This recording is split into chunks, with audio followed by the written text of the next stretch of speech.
ในสังฆทานอยู่สำนักสงฆ์บ้านหลวงปู่มื้อนี้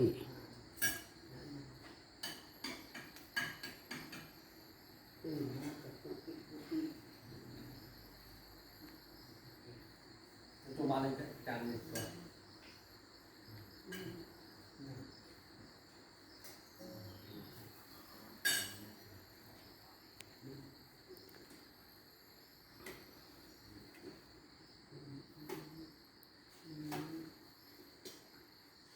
กินหน่อไม้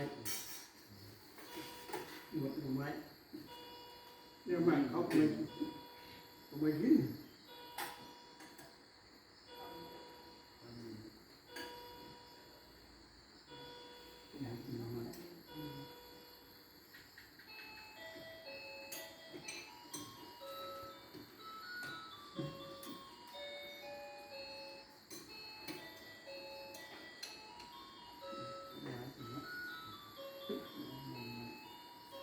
ของมัดของมัดการมาการนึงพักนะ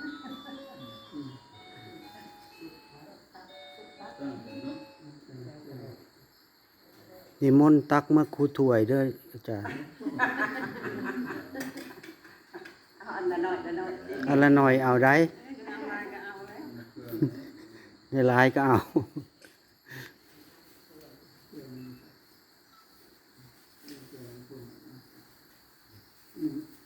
พักมีแก้วปั้นว่า